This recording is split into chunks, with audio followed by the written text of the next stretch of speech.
कसे आहात मंडळी? आय होप सगळे मस्त असाल आणि व्हिडिओची स्टार्टिंग बघूनच तुम्हाला कळलं असेल आज व्हिडिओमध्ये काय बघायला भेटणार आहे किंवा आजची रेसिपी काय आहे किंवा आज काय बनणार आहे ते. कारण का श्रावण संपलाय म्हटल्यावरती नॉनव्हेज हे बनणारच.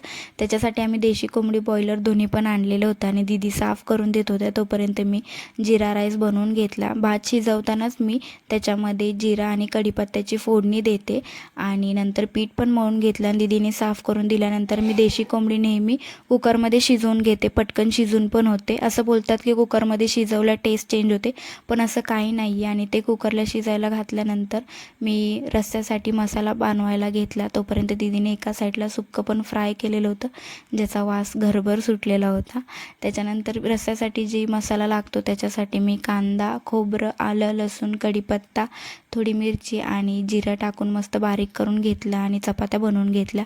तोपर्यंत दीदींचं सुक्कं बनवून रेडी होतं आणि रस्स्यासाठी मी तेलामध्ये मसाला सगळा फ्राय करून घेते आणि मग वरतून चटणीची फोडणी देते. अशा प्रकारे रस्सा बनवला आणि एका साईडला भांड्याचा एवढा गडाडा पडलेला, पण आम्हाला काही सुचत नव्हतं कारण की 1 महिन्यानंतर आम्ही नॉनव्हेज खाणार होतो. त्याच्यानंतर साहेब आले घरी आणि त्यांची अशी फरमाईश होती की रस्सा तिखट नाही आहे. त्याच्यामुळे मी पुन्हा तिखटाची फोडणी दिली वरतून आणि मला त्यांची रिॲक्शन कॅप्चर करायची होती कारण का 1-1.5 महिन्यानंतर आम्ही नॉनव्हेज खाणार होतो. तसं तर साहेब श्रावण पाळत नाहीत, पण आता पाळतात. त्याच्यामुळे मला त्यांची रिॲक्शन कॅप्चर करायची होती आणि त्यांची रिॲक्शन तुम्ही बघा आता. असंच मस्ती करत आम्ही मस्त जेवण केलं आणि दुपारी आराम केल्यानंतर संध्याकाळसाठी पुन्हा रेडी झाले मी फ्रेश होऊन. तर तुम्हाला आता कळलंच असेल मी सोलापूरला रिटर्न आले मुंबईवरतून.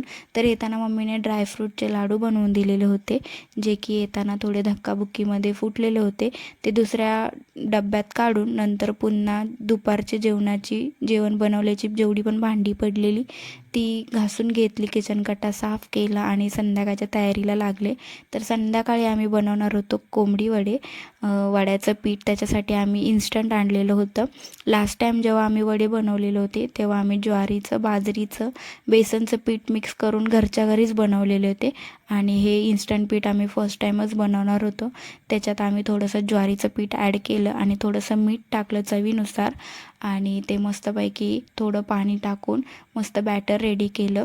आणि वड्याचं हे जे वडे आहेत कोंबडी वडे, हे साहेबांना अजिबात आवडत नाहीत. त्याच्यामुळे मी त्यांच्यासाठी चपाती ऑलरेडी बनवणार होती आणि दीदी आणि माझ्यासाठीच फक्त वडे बनवणार होतो आम्ही.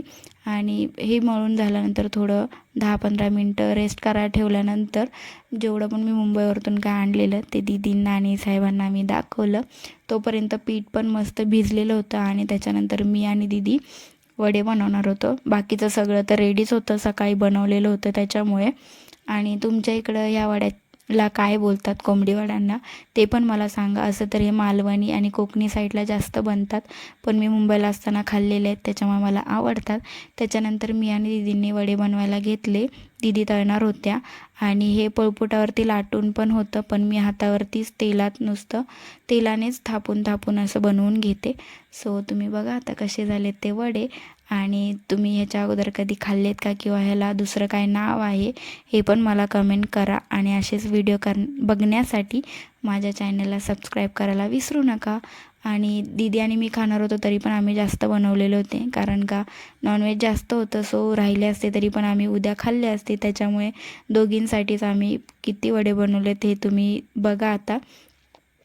आणि तुमच्या घरी आज श्रावण संपल्यामुळे काय बनलेलं होतं हे पण मला कमेंटमध्ये नक्की सांगा. जेवण वगैरे केलं, थोडी मस्ती केली आणि संध्याकाळी साहेब थोडे बाहेर गेलेले, तेव्हा येताना त्यांनी चॉकलेट पान आणलेलं आणि ते खाऊन आजचा दिवस इथेच संपतो. तर श्रावणाचा दुसऱ्या दिवशी काय घरी बनतं आहे हे बघण्यासाठी व्हिडिओला लाईक, शेअर, कमेंट करायला विसरू नका.